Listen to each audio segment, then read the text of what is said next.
Alright, this is just a quick practice editing to help you continue practicing the healing brush tool and potentially other spot healing, clone stamp, editing tools that you might have done before, as well as learn about layer masks, which are a huge, huge part about Photoshop.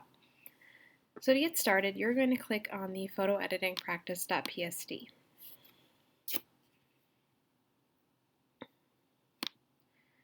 Once downloaded, we're going to click on it and open it up. Because it is a .psd, it'll automatically open up in Photoshop.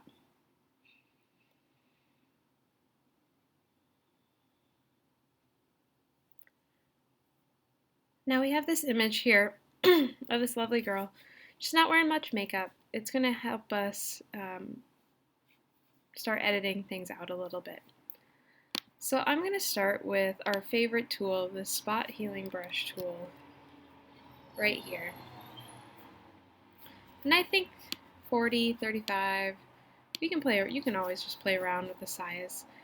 Keep in mind, spot healing is only good for small spots, so we can take care of a little bit of acne with this.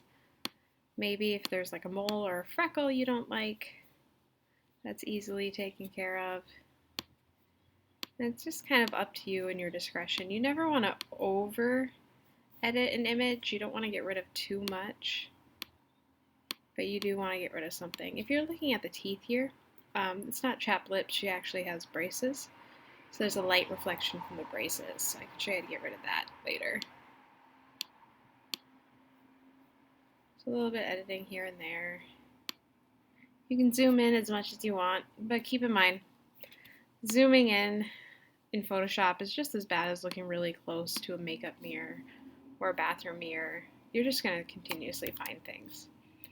So always make sure, just like when you're in front of a mirror, you back up and then double check things from there. So you can see there's a tiny bag under the eye. You can try to use the spot healing brush tool. Otherwise, you can use this as an excuse to practice the clone stamp tool, making it a little smaller. Remember, the clone stamp tool is not just going to start doing things on its own. So if I hit OK, and now I hold down Alt or Option, I'm going to click a little bit either above or below the line, probably a little bit below, and just kind of help cover it up a little bit. A little bit below, and then a little bit above. And then always zoom out to make sure it's looking all right. Yeah, just to give her a little bit more of a glow here. I mean, I really don't care about eyebrows. I don't wear makeup. So, but I know some people get a little upset about that. The spot healing brush tool is not going to do very well at cleaning up eyebrows. You can see it looks kind of janky. So that's where your clone stamp tool comes in. A lot of times, magazine photoshoppers have another picture of eyebrows that they might clone stamp on. Trying to make it nice and normal. You can even change the opacity a little bit. Make it not so noticeable. Go right above. Like I said, I don't know.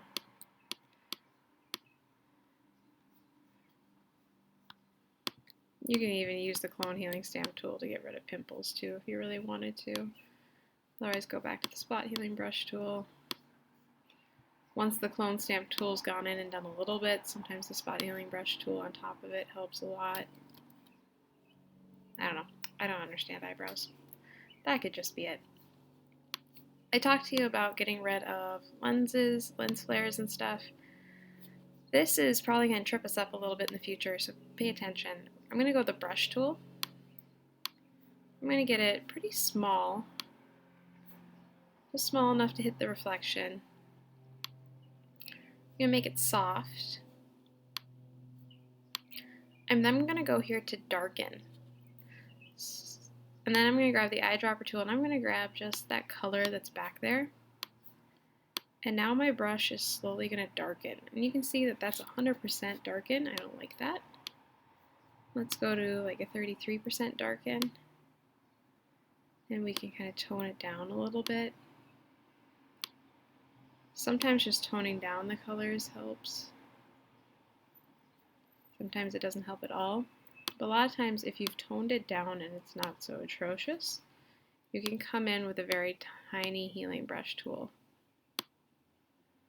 and fix it up a little bit without screwing the lips over too much, but it starts to kind of screw it over.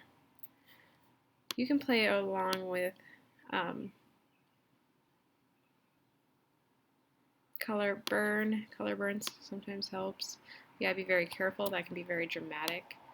Usually just want to color burn less than 10% of your color if you're doing small edits. Color burn also helps a lot with lips. So if you wanted the lips to be a little bit more makeup-y, there's a lot of YouTube tutorials that really help Photoshop makeup on. That just looked atrocious. We're gonna Command Z. I don't like that, what I did to the lips there. But you can see that there's different ways to kind of edit things how you want them. The biggest trick that often happens is the eyes. And this happens with the color dodge. Often a white. So I'm going to go over here, grab white in the top corner. Keep in mind I'm still very soft on my brush. Color dodge. My color dodge is only going to be about 18%. And this helps lighten up eyes, really brings them out.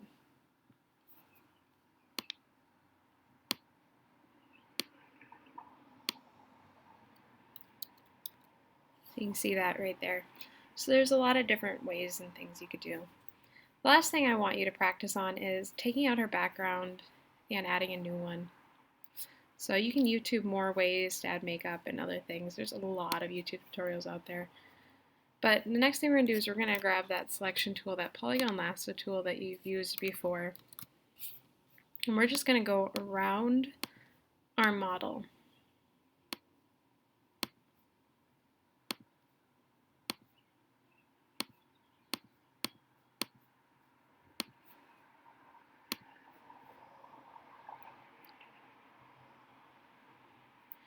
We're then going to, after we've gone around our model, we can hit this tool right here. This is the Create Mask tool. And it will start hiding it out. But the trick with this one, and this is where we need to reset our brush to normal, 100%, hardness of 100%, is everywhere, let's say your color right now is black, everywhere you paint in black, you will actually add to the mask or erase from the picture. Everywhere, let's say I hit X on my keyboard, X changes these colors back and forth. Everywhere I paint in white brings back the picture. So you can make your brush smaller and bigger. You just want to be very careful to edit this.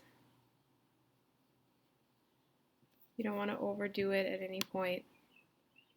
You can give her a haircut of her frizzy hair.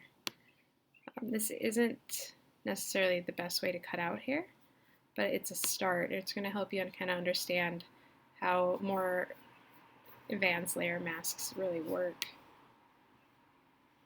So again, if you just go, whoops, hit X on your keyboard to go back to white. It's so bad.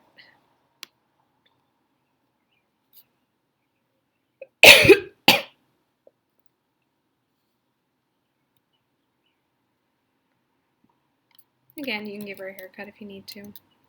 Ooh, like up there, what did I do?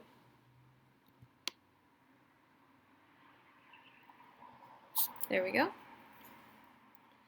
So now we might also want to brighten her up. She's a little dark, she's in the shade. And I told you brightness and contrast isn't the best way to edit colored photos. I'm actually going to go to curves.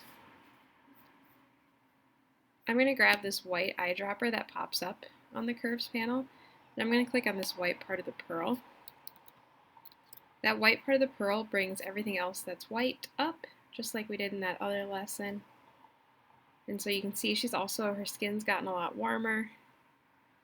You can try other parts of the pearl. That yellow is atrocious. That's setting the pure white. And then you could also come over to levels, bring blacks back into it. There you go. She's looking so gorgeous. Okay. Next thing we want to do is, after you verify that you got this mask together, you got the curves and levels, you are going to want to make sure that it only affects that mask. Because if I put another background behind her, it's going to affect what's behind her as well. So I'm going to hit Control, create clipping mask, Control, create clipping mask. And now you can see that these arrows are pointing only to this layer. So it's only actually going to affect that layer. So that was, I held down Control on my keyboard and then clicked. Or you can right click if you have a mouse to find the create clipping mask. So now let's find a background. So I'm going to go to Google Images, and you can search anything. We can throw her on Mars. Go to Images, go to Tools, Size, Large. And remember, if we haven't talked about copyright yet, we will. And so you want to make sure that you have the usage rights to use this image. And the 4 points of fair use only allow you to use tiny bits of an image. So depending on how much of the background is showing, you might eventually want to change this so that you can just use images that are labeled for use. It's a good habit to use. It's not 100% foolproof, but we'll learn more about copyright and why the Photoshop animal fit copyright. So I'm going to grab this picture, I'm going to hit Control, Open Image, a new tab. Should be a nice large image. Drag it to the desktop, drag it into Photoshop.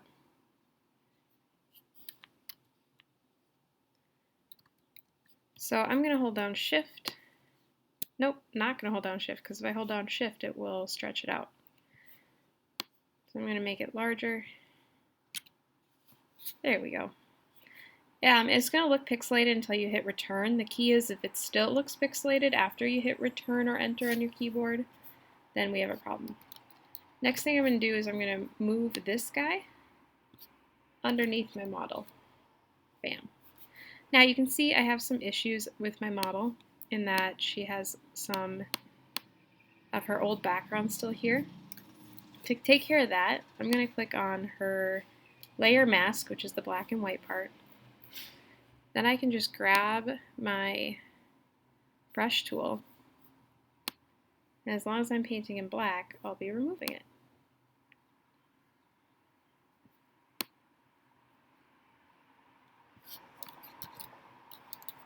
Bam! Done. Oops, don't want to move her. Click on the background there, background layer. The ship's cool and everything, but I like the moon.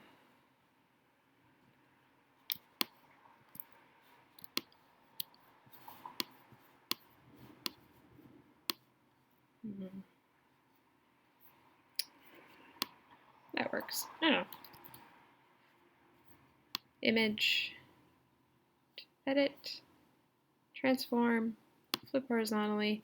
I just flipped it. There we go. Bam. So that's it. That's all you have to do. Just practice editing the skin using the healing brush tool, the clone stamp tool, maybe play around with dodge and burn and the different things your brush can do. Use the curves and levels to brighten and darken the model.